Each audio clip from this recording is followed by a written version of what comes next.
Live from the Weekender 2022 studio with wood paneling, drywall, and arch ceilings. This is Playin Slayin. Episode 61B. Something like that. Yeah. The other second part. So Troy and I got together a couple weeks ago. I think we alluded to the fact that we would be doing a live recording on site during the Weekender. And really, we're just going to kind of breeze through a little bit of hobby lead up, maybe touch on the D&D campaign, special announcement about Adepticon from Troy. I don't know. And talk a little bit about this weekend, what we've been playing, what Brice's cooking has been like. Mm-hmm. Yeah. And what's ahead when the cameras and microphones go off, what we have left after we recaffeinate here. And, I think that's probably a good segue to when you're playing and slaying, it's important to stay hydrated. So what are we drinking tonight? And we've got cameras to show it off. Yeah. Freshly brewed hazelnut coffee from the kitchen of Josh. So we set the stage. We were coming in on the landing for the Weekender, right? We're getting to the push through the final one. We ate our late dinner Saturday, so we're finding the second wind to push through for whatever our late night gaming is tonight. So definitely coffee, and there's probably a Monster in my future here for. But there are other beverages. Oh, yeah. Lots. We are a drinking and board gaming show and other gaming. So let's talk about what we're actually drinking other than coffee. Brice and I have a Cream City Bricks. Feels like we could put it in our coffee. We probably could. From Enlightened. Oh, look at them go. Oh, look at that. This is not, it's the opposite of, instead of where you get the coffee flavored beer, now we're doing the beer flavored coffee. Yeah. Yeah, we'll see how that goes. I don't know. It could be interesting. Well, I guess we're on a great choice, but I guess we're on table sides because Troy and I have from Raised Grain their Key Lime Diamond Hard Seltzer. Beautiful. Yep. Yeah. And I think probably more. We've got a few left that we have to finish off, so it's time to focus. Has anyone had one of the Jack Daniels ones that Josh bought? Yeah? No. Total impulse buy. That might be a dessert. Yeah. Maybe late tonight or something. There you go. All right. Let's talk a little bit about what we've been playing. I know we won't talk about the events so far, what we've done at the Weekender, but we have had a session 0 for a new D&D campaign. Any initial thoughts or what you guys might be playing in that? Well, I wasn't there for session 0, but I'm going to dip my toes in the cleric pool and play a Forge Domain Cleric. Nice. I've gone back and forth on what I want to play. It was like Monk, and then it was like something else. And I think I'm going Druid. So I need to flesh that out a little bit more before. But yeah, I think Druid's the way I'm going. I think the last time you played a Druid, you died at level 1 in the bar. Yeah, you did. That's true. You make it out of the initial encounter in the tavern. Mm-hmm. We'll go for it again, I guess. Maybe we'll go for level 2. And I am some kind of probably a monk now. I think as Josh kind of switched what he was thinking about. So I'm leaning towards a monk or maybe some type of a fighter. But now that the monk opened up, I haven't really ever played a monk, or at least not in this 5e iteration. So I'm interested because I did get to play one. We did a work D&D after work where Matt, a guy at work who runs a lot of stuff, just did a one shot after work it was interesting. A couple of us who had played, but a large number of them, 3 or 4 people who hadn't really played D&D before, but they dove right in and kind of figured it out. And we had it was interesting, a few walk-ups of people like, what are you playing? And then, or people who play it, like gamers, like, oh, you got to tell me next time we're doing it. So it'll be interesting to see if we can get a little bit of a group together to at least do some one-shots or something. Can't get enough D&D, right? So. Awesome. No, yeah, it'll be a fun campaign, kind of doing a off-the-book, open-world sandbox style. So I'm excited. You have a lot. I mean, how long has this been in your head? I mean, in your head, and you guys played one campaign in there already. Yeah. So, I mean, you've invested quite a few years already in the background, right? It feels like it just when I stepping in and how much is actually written or mapped. I mean, different story, but there's a lot in here. Or my 60-page Word document of notes. Outline it. See if I can turn that into a 500-page campaign setting or something. Any other games as a lead up? I know we talked last time about Clank, but Brice, you've probably been doing construction. Yeah, and travel. I do a game every night where I measure wrong and cut right. And... Josh, any at-home games or anything? Yeah, the little one keeps busting out random games here and there, so we've been playing some stuff like that. But yeah, nothing too crunchy. Shoots and Ladders, Guess Who? Yeah. Battleship, I played with the boy the other night. Yeah, nice. Fun. Does Zach play Battleship Honest? Yes. Yeah, he's very honest. Do you play Battleship Honest? I do. Yeah. He beat me last time. Fair and square. You know what works really well against the kids? What's that? You put all your ships as tight in a corner as you can. Everything together, because they'll try to bounce all over. Yeah. You just keep them clustered up and as tight as a compact little area as you can. Nice. Works well. Didn't that not work for the Japanese or something? I mean, I don't know my World War II history but I feel like actual wartime. No, don't have your ships close together.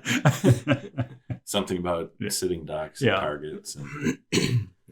all right, so let's talk a little bit about hobby. So hobby challenge, we did terrain last time. Kind of Troy and I scored that out.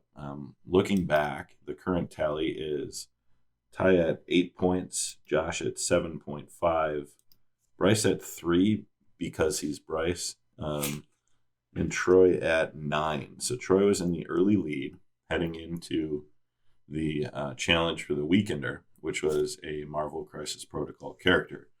Brice, you get 1 point for meal prep,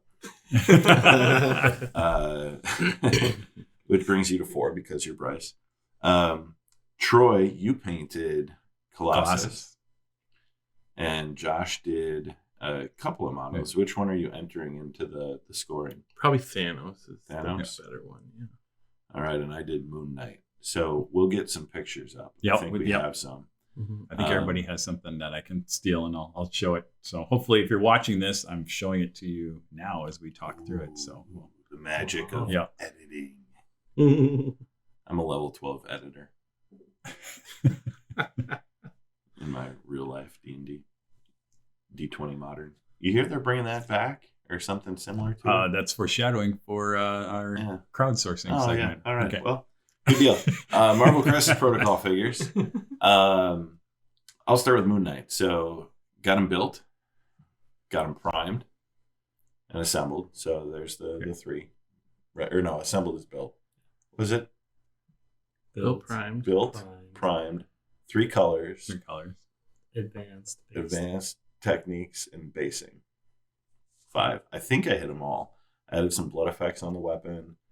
I played around with the white contrast. Did some brickwork detail. Some dry brushing. So I think I hit it. I think it's a 5-point effort. Quick and dirty, but done. Mm-hmm. So that was good. Yeah, and interesting, again, if people looking at that you said you did the contrast. Because I would have looked at it, I said, oh, he must have I assumed you dry brushed that because it came out really, really smooth, really cool. I mean, the good gradient and stuff like that. So interesting that it was contrast. The Apothecary White contrast paint.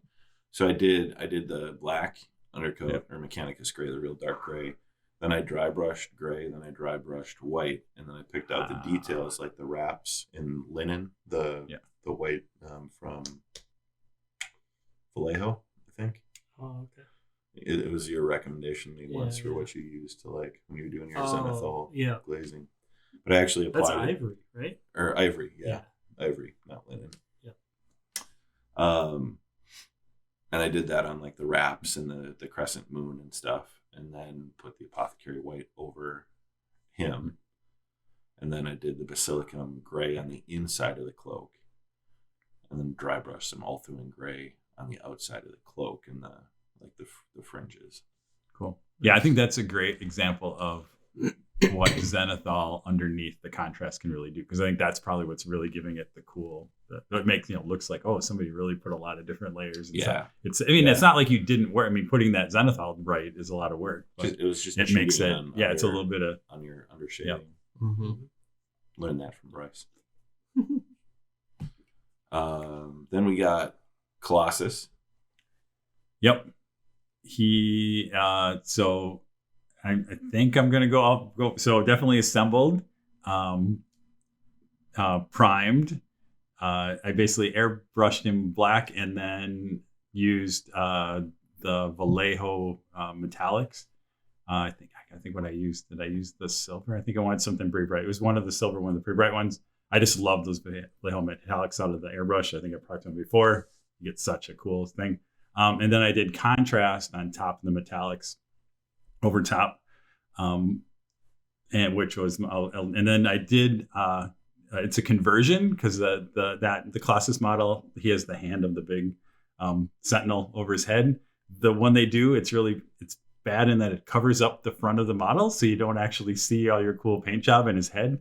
And so I cut it and kind of twisted it, so it's kind of more holding up behind him, which I think is a really cool stuff. But it was really an experiment because I'm like, we'll see how this comes out with, and I was really happy with how the contrast really looked. And then I came in with a little bit of gold and then washed over top. And then I did wash over top with I think just used no oil to really kind of get the pop in that model. I mean, this screams to do that, right? Because he's metallic. He's got really hot, he's got the ridges in him that the wash is going to grab. So it came out really good for not. I mean, it was pretty straightforward. So yeah, the yellow too looked really good. Yeah, and that was my experiment, because that's always like those contrasts. It's always a little bit of like, how is this really going to work over top of anything? And will I need to do it? But I was pretty happy with it. And it's I can't remember what the color is, but it's the yellowish, more yellowish one of the contrast one. There's kind of two yellows in that. Straight yellow or something. Yeah, I can't remember which one is which, but it's the one that's one's a little more orange and one's a little more yellow, and that's the pure bright yellow one. So I mean, a 5-point effort. I believe you hit all points there. And then we've got Mr. Ballsack Chin, Thanos. I don't know if you're going to go Josh or... He doesn't have the ridge wrinkles. He's just got a beard.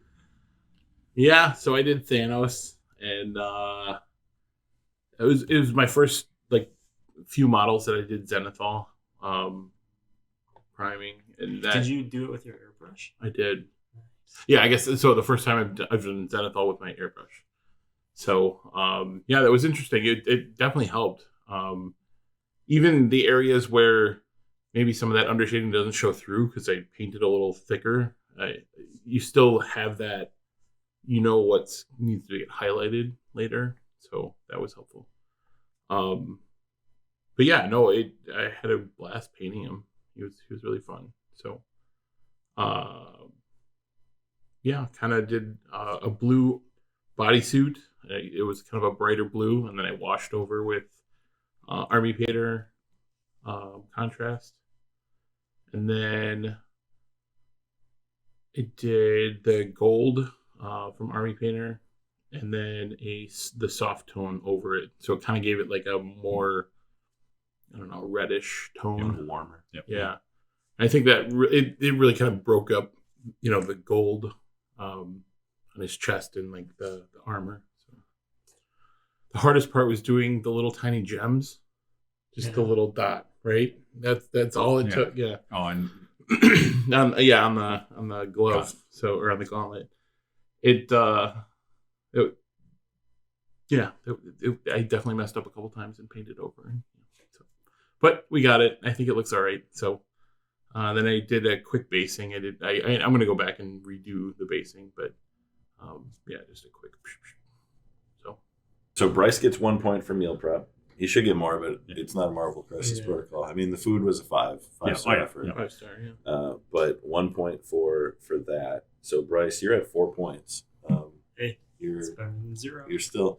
Yeah, considering you haven't painted a model in any of the Yep. challenges, Yep. we're giving you And we're credit just for kind of tasks. we're worried. We're Yeah, worried that you're going to fully come been. storming back. Like, Yeah. yeah. And like, That puts me at 13, Josh at 12 and a half, Troy at 14. I think the very first challenge you did like 2 of 5 orcs. Oh yeah. So we Did gave 2. you a half point because you didn't get three colors on all Yep. 5. That's exactly what it was. I was like, how did that happen? Yeah. Don't worry, I keep meticulous Yep. notes.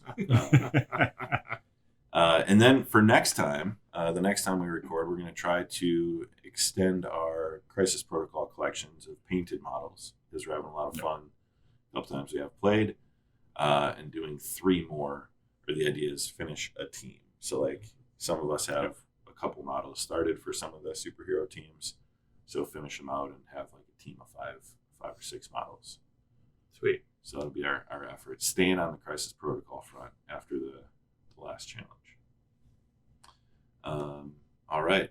Troy, you said you had crowdfunding, but I don't see anything in show notes. oh, you know what somewhere I typed it. Yeah. But sure I you don't. did. I did Not here. not here. There was a version in a different parallel multi-universe there where I entered the Earth 616. Yep. You entered.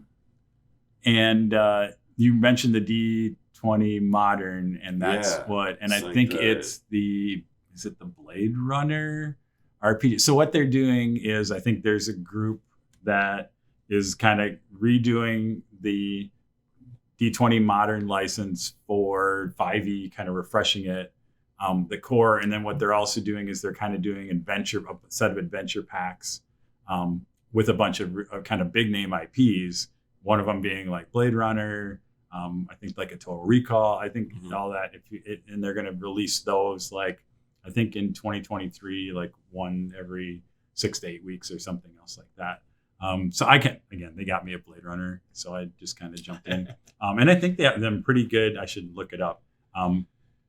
Pretty good. Like I know Jeff Grubb and some other kind of big name designers that had actually worked on the original D20 Modern are kind of in this project too. So, and it's not super expensive, if I remember right, to get them there. So yeah. So again, one of these RPGs maybe you never play, or maybe you do one of these feel like maybe you do a one shot and you find a really cool IP and it'd be cool to do some stuff there. I still got the original D20 Modern book. I think it was I a might fun have book. done. It's either on my shelf. Yeah, it's either in the shelf upstairs or it's somewhere else. But it was a good. Oh, and Charles Ryan also I think is involved with that. I don't know.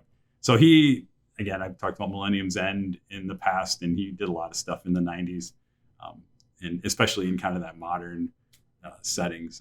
So I'm excited to see his name in that stuff too. So Cool.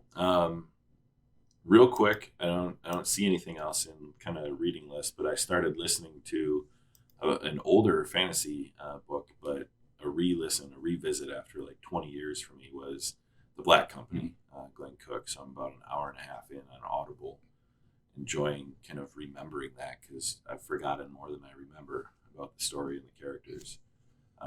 But also, so the D&D campaign, the backstory for everyone is they're in a mercenary company. So I'm kind of working on my own creative inspiration. right. Well, I feel like everybody in our D&D campaign should probably read The Black Company. It would give them a little inspiration. I mean, inspiration. It's fun because I'm getting ideas from like the Bridge Burners and Malazan. Yeah. I'm getting ideas from like the Black Company, kind of like that idea of military mercenary. So, see where it goes. Yep. And I'm working my way through the second. How do you say it? I can't. Malazan book. Dead House. Is it Dead House Gates or something? Yeah. So fun to jump in with that. It just throws you right back in. So you're like in the desert.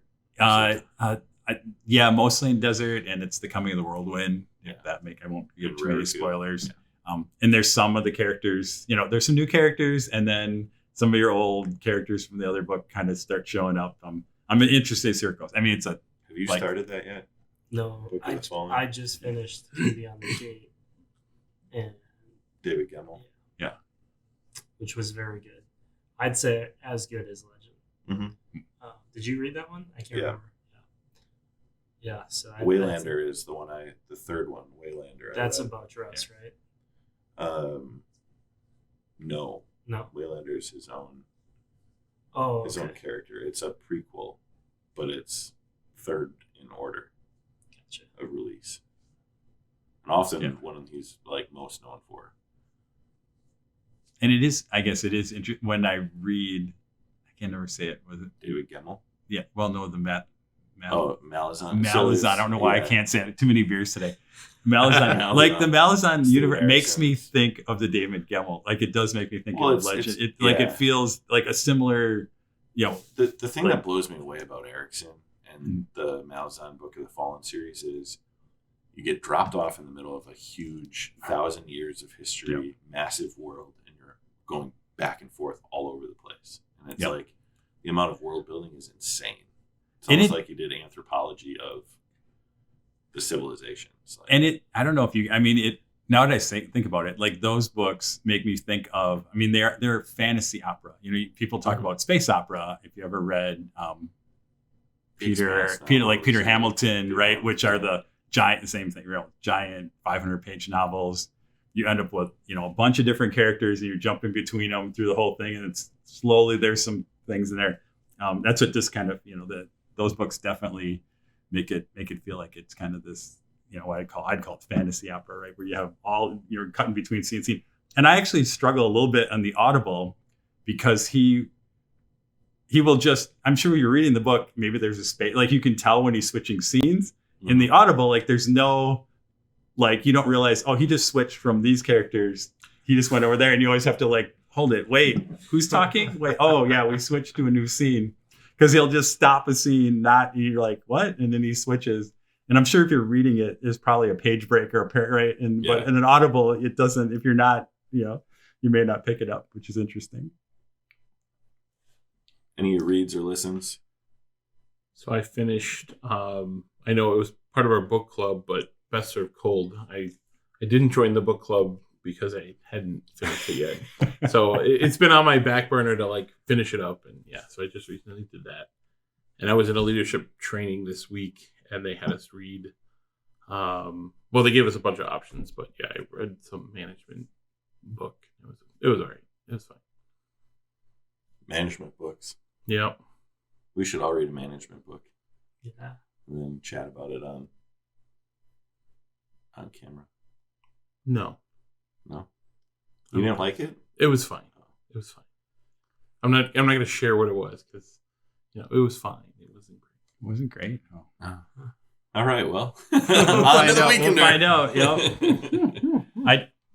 On that, I can't remember what it is. I did read. It's Jocko Willink. If you ever read whatever, Mm-hmm. I can't remember the name of his book. But I read that one and I really kind of enjoy it. I think there's something there about like how Navy SEALs lead and win. Something like that. What's his real one? It's it's more of like really taking the lessons from, again, teamwork and things like that they had in kind of Extreme ownership. Extreme ownership. How Yeah, leader- that's it. how Yeah, Navy yeah, SEAL really. So, lead and win. did you read that one? I did not read that. Oh, they should have made you read that one. I like that. You read. No, that I is do like that one. That is actually one that came up in the class, and I have it on my list to read. Yep. So It is pretty good. Because I think people think about military as being kind of a top-down structure and things like that, whereas like a Naval SEAL group is very much an autonomous group, which is I compare to like some of our agile teams and things like that in business, and how do you empower people and things like that, not to be kind of the command and control, which you typically think of in the military organization. So I really, sorry, we're way on that. There's a little bit, maybe if you take the military aspect, maybe there's a little bit of a miniature historical thing in there, but it's a stretch. It's a stretch here, but so. All right. We're still trying to guess. We'll keep guessing. Yeah. Josh is every so often we'll throw out some kind of leadership title. Let's dive into what we're doing this weekend. So talk a little bit about the Playin Slayin Weekender, second annual Weekender. At least. Biannual? Well, it was August of 21, so I mean, this is May of 22. Technically a different year. If we do it twice a year, that'd be fantastic. Yeah. We have dreams. We have dreams of it being biannual. I mean, I would do this monthly. So I think the first thing is we found a destination on Airbnb that was a little bit closer to Brice this time. So we didn't have a 4-hour drive. It was about, what, 45 minutes away for you? 45 minutes. Hour 15 for us. So not bad at all. You can probably see some, I don't know what the camera shows back there, but maybe a little bit of the house. But, you know, we each got a bedroom. Yeah. Handful of bathrooms. Nice kitchen. Grill. Done. 2 tables. So, Two Yeah, pans. two good tables. 2 pans. 2 pans. 1 pan for each table. A gaming bathroom, The gaming bathroom. Yep. which means there's a bathroom off the kitchen if you need to pee during a game. And very comfortable couches, Very Yeah. Oh yeah. chairs, Yep. beds. I mean, comfort has been high.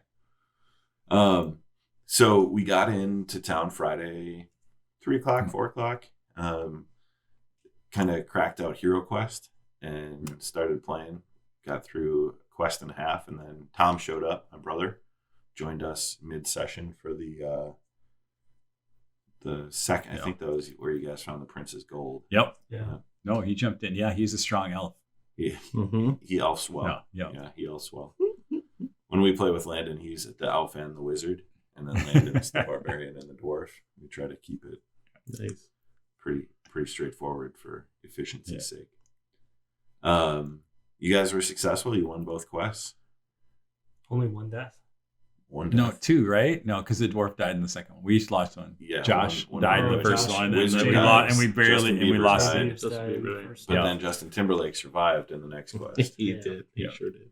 So your wizards have been in 4 quests. We've gone through 3 wizards. Bruno Yeah. Mars, Justin Bieber, and Justin Timberlake is now the Okay. active wizard. And he seems a little smarter. He seems a little smarter. He's a little Yeah. older. Yeah. Yeah. Older and wiser. He doesn't just run into the rooms. and, Also like, had an yeah. entire backup band in, Right. Yeah. in sync Yeah. versus solo artists That's and true. Yeah. Bruno Mars and Yeah. Justin Bieber.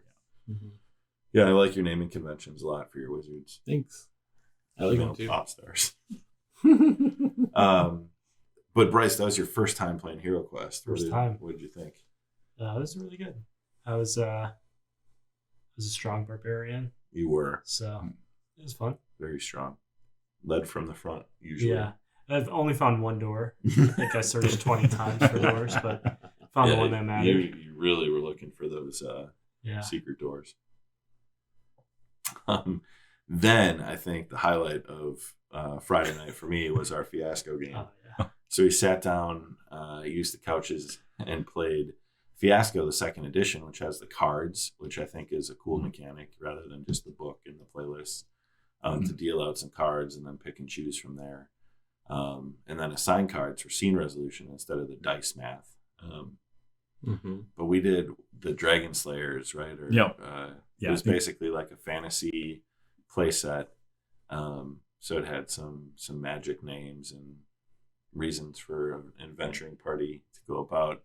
And all I'm going to say, I did title our episode Red Toads and Wizard Wands. Yeah. And I think that would be the like episode title if it was like Yeah. a series. Oh man, a deity that was transformed into a red toad. That was really just a red toad. That was we really found just as a red children. toad.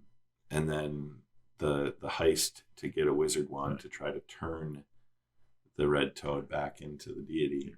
To get the So treasure that in the statue. Somebody else wouldn't have to bear a dragon's child. Yes. Yeah. Which ended up happening anyway. And as usual in Fiasco, everything goes sideways. And at the end, you're resolving the scene for your character. And it never is a happy ending. It was good. It was, yeah. I mean, we were laughing. Super constantly. good. Super good. It was just excellent.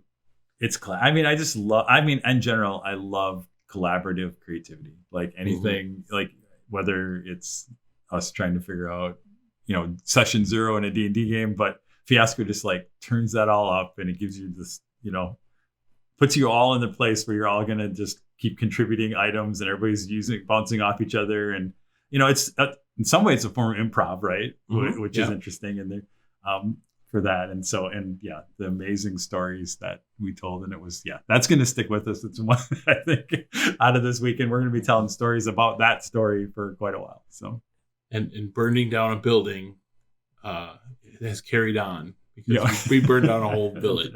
So yeah, Before we even started. That became like the background for the disaster that led us to the Wizard's Tower. I think every time we play Fiasco, something burns down. And where Troy threw a blind lady out of a window. Yeah.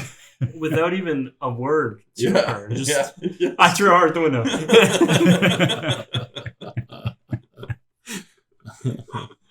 Poor Simeon, too. Yeah, the Simeon. servant. He's still alive, though. He's still alive. Oh, my goodness. And then Tom started playing Elden Ring after Fiasco, and the four of us broke out Commander decks and played what felt like the world's longest game of Commander ever. Mm-hmm. I don't know if Commander's always like that or if it was just our decks were like counters to one another or what, but it felt like no one. It's your classic standoff where no one wants to make the first move, right? And I was worthless, but then I ended up winning somehow because you guys all had to attack each other. As I was reflecting last night, I don't know why I was reflecting, but I was happy that your deck won, Brice, because yours was the least obnoxious out of all four of us. Mine was like just a slow white like heal. I cleared the board twice to kind of slow us, reset the game and whatever. And then Josh and Ty both were doing the many different token kind of, and then and Ty was doing the milling somebody through. So it's like I was like, I'm happy Brice won because that deck was at least the most straightforward. Just punch you in the face and win, and it figured out rather than the craziness that all our other decks were trying to do. I'll agree there. Commander, it's fun, but it's just it reminds me things about Magic that like are why I probably don't play Magic consistently. Like, because it just gets a little grindy. Yeah. Well, that's I mean I think if it, and I don't know, I can guess it right because if it was always like every deck was like a punch in the face Brice, right? That then it would get boring because that's the only thing to do, right? So then that's why you have the different types, and so I understand it, but we might have had a little bit of a perfect storm around. I like what do we have 30 cards in our other deck? A lot more than the 100 cards. When we drafted, it was 40, right? Yeah. Right. That was a lot better. Yeah. And what's normal 60, right? Competitive, correct? Right, 60. Yeah. Standard deck construction. Yeah. So that was Commander. Then we went to bed very late. 3 a.m. Yeah. Kind of took our time waking up. Brice made the world's greatest breakfast burritos. Second time around with homemade tortillas. Yeah. Homemade tortillas. You hear that, Ben? Hopefully that wink was caught right there. Looking at you, Ben Weiss. But yeah, fantastic breakfast. Kind of slow, late start to the day. Then we got going. I think it was probably around 11 with our gaming this morning. Mm-hmm. Mm-hmm. After kind of the slow rouse, and played a game of Lost Ruins of Arnak. Worker placement / deck builder game where you're exploring hidden temples, fighting guardians, researching. And Brice's first time, the three of us had played it. Right down to the wire. Right down, yeah. I mean, tied 64. And tiebreaker was just like literally a turn apart. Yeah. Is when I reached the temple versus you reaching the temple. Yeah. I think it's a great game. I've played 3 or 4 times now, and each time felt very different. Just from the choices you make and how it plays. Yep. It reminded me a lot of the game we played first at the last weekender, the Waterdeep. Yeah. Yep. Elements of that worker placement, selection, and yeah, a lot of fun. It was a fun game. It was a really, really fun game. Josh's boat captain. Did you name the captain? No, he's just the captain. Yeah. He had drink tickets for everyone. Get a drink at the bar in the back of the boat. Oh boy. Then we kind of went and took a little trip out to Adventure Games downtown Oshkosh, Wisconsin. Little secret, maybe we're close to Oshkosh. Shout out Adventure Games. Yeah. Shout out Oshkosh.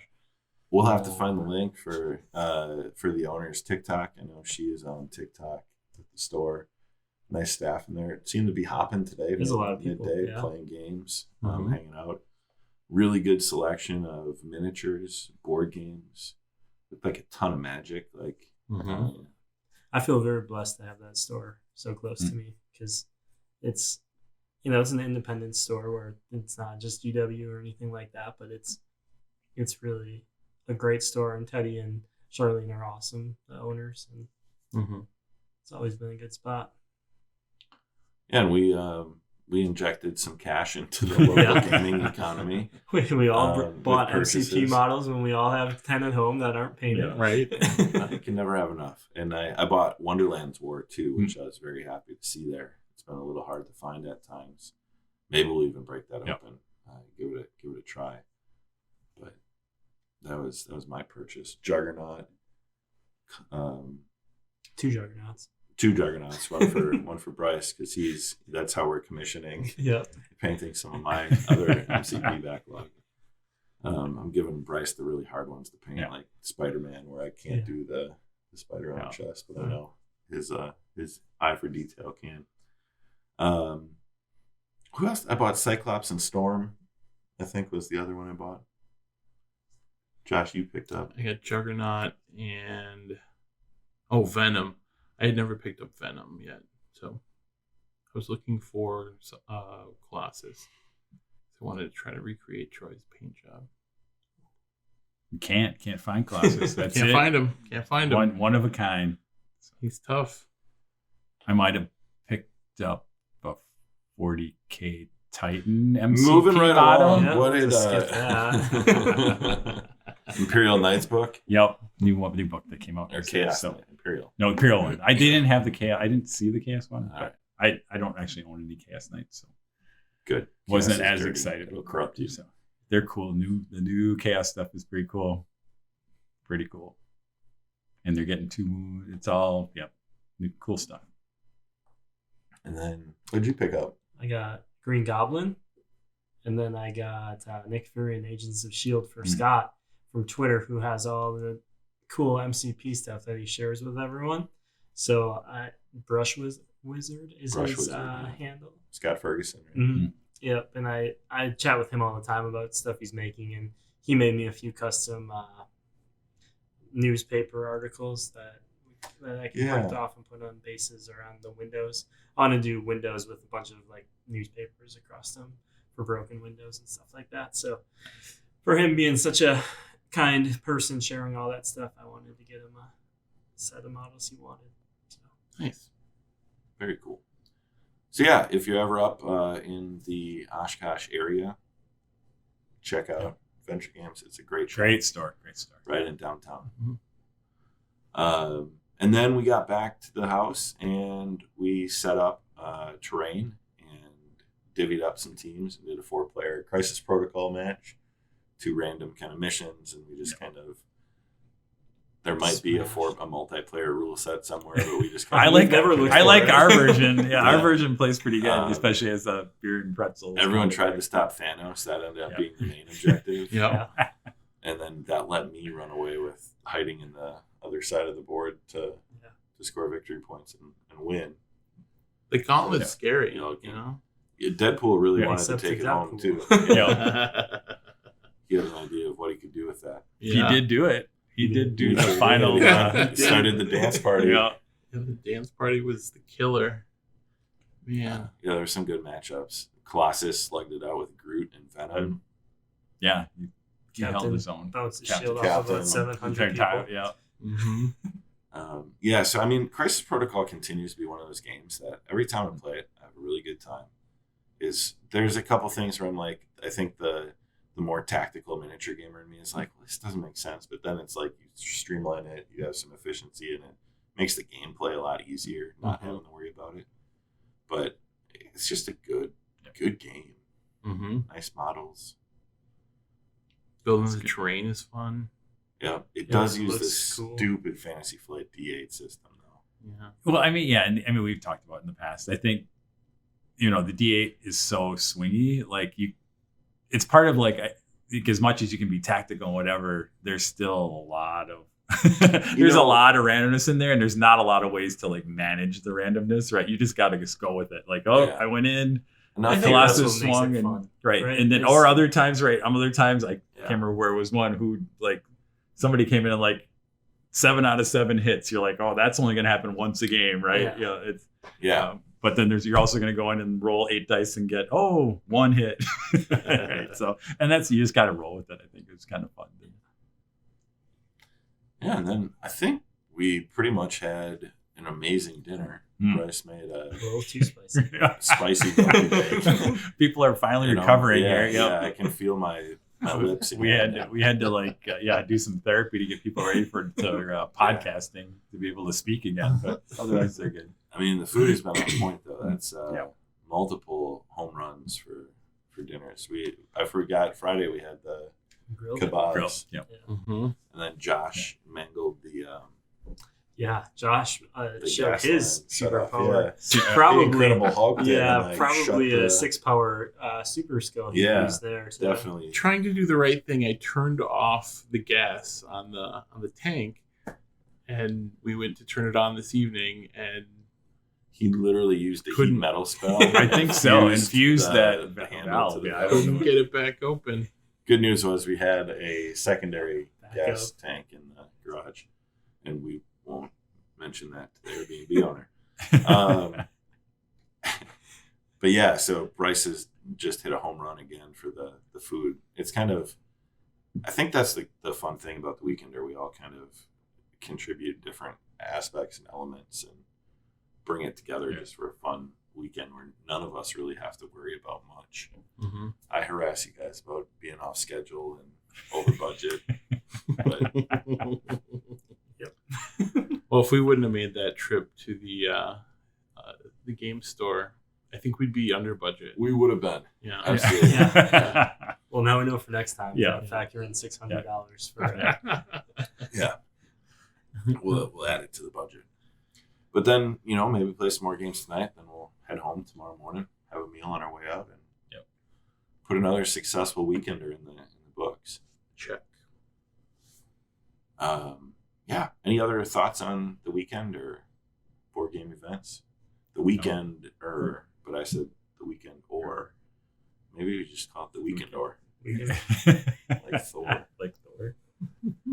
All right, I'm sorry. Now my brain's wandering as it gets. No, we're good. Now it's all it is like when's the next one that we were talking about it. I think a winter before one or would be after. fun. Yeah, if we can. It's always like how do you slide in the cool thing, right? And the first one we did, it was pandemic, it's locked down, nothing was happening, and so it was so it was easy almost to like let's get away. And now it's a little bit of like, all right, now we got to find that kind of the dead spot. And this what worked out is this is kind of like before the end of school, before summer, and things get crazy and things like that. So we found the spot, and maybe if there's a spot we can find in sometime in that winter sweet spot before or just after holidays or something else like that. I think that'd be awesome. Yeah. I think the next thing, Troy, is you've got a bit of a late breaking special announcement. Sure. Yeah. So we've been, and I kind of leaked it to these guys a little bit in talking about what we're doing. When we came out of Adepticon, I think we talked about, if you don't know Terrace from Geek Nation Tours, I've known him, almost 10 years now. It was kind of, as I was talking to him at one, he was like, when did we even, I don't remember when we met and things like that. And we've kind of, again, just kind of kept in touch over the years. And he ended up playing in Space Hulk again this year. And afterward, him and John and Ben and I kind of talk. He's like, I want to figure out how we can do something. Like, I want to do, like, how can you guys we do something with you guys and spend with Space Hulk and see what we can do. And so we chatted with him a little bit, whatever it was, a few weeks ago, about running basically a version of the Space Hulk game for the welcome dinner for his 2023 Adepticon tour, for a Geek Nation tour. So, and he just put the tour out. If you go on geeknationtours.com, that the Adepticon 2023 tour is open for pre-registration.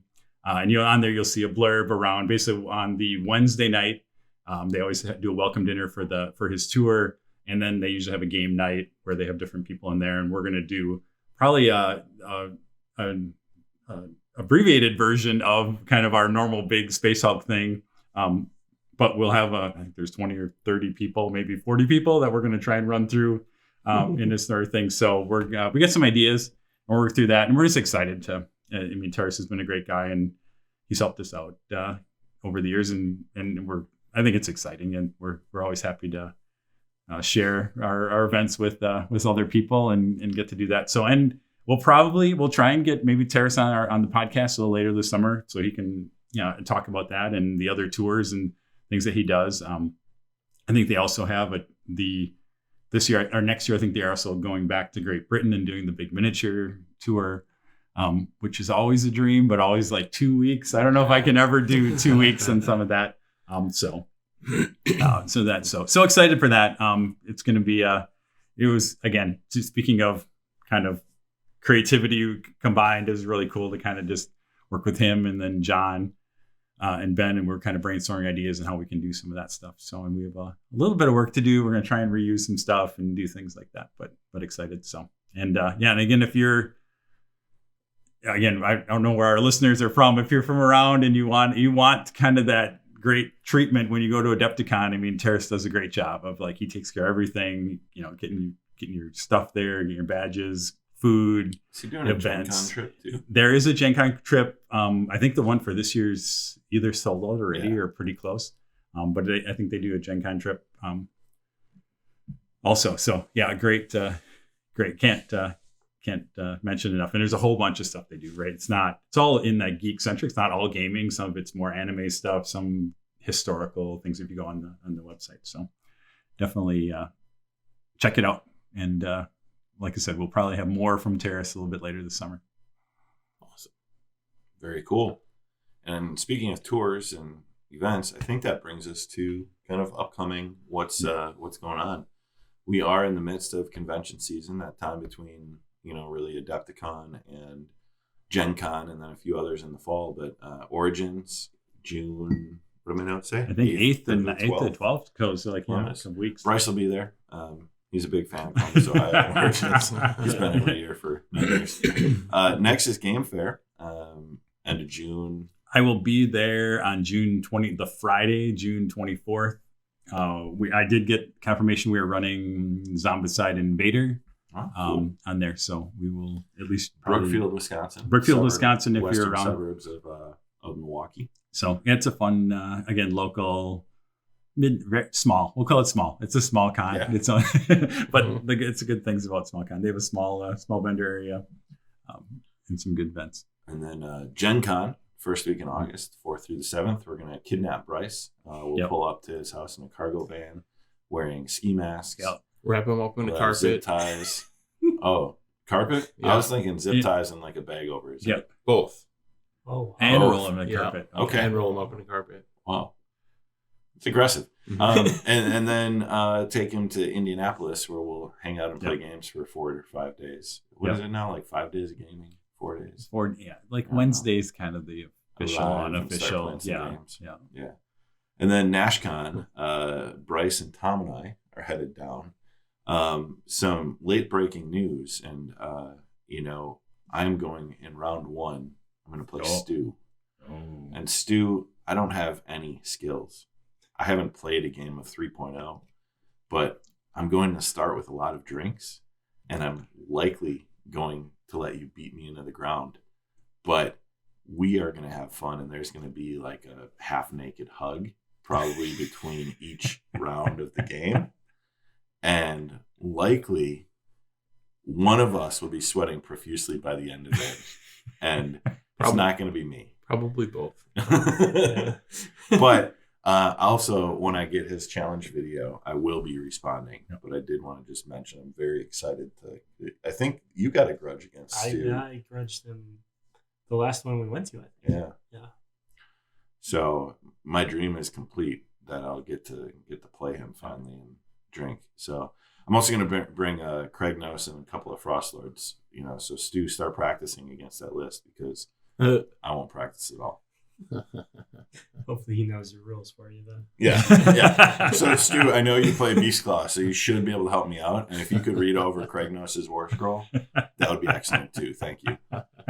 and explain battle tactics and Yeah. what's the other thing? Yeah. You have Other like stuff. a grand strategy. Yeah, Yeah. like monster abilities or something. Do you roll d6s in that game? Maybe it went to D20s? eights. Maybe Stu will let me roll d20s. We'll Yeah. do D&D Age of Sigmar. Yeah.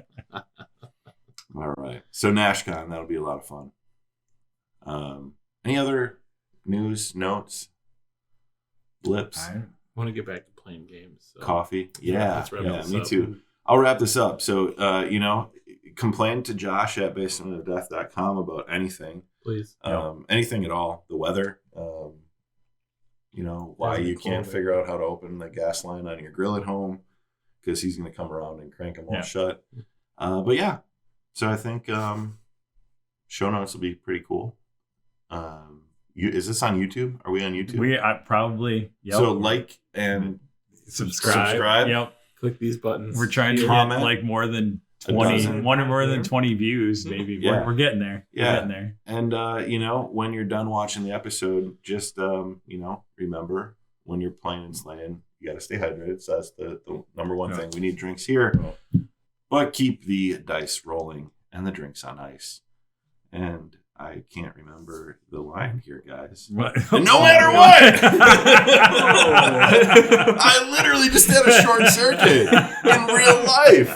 I couldn't read it. That was amazing. Oh my God. No matter what, keep playing and slaying. Thank you, Josh. Keep playing and slaying.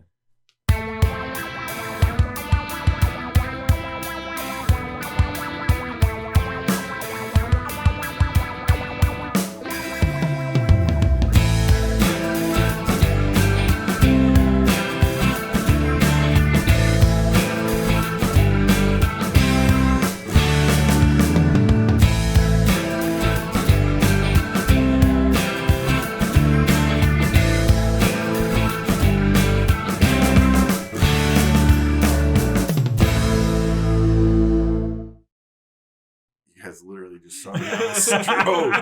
I was just gonna say that. Had a Did you stroke. get a stroke out? Literally, my brain just went.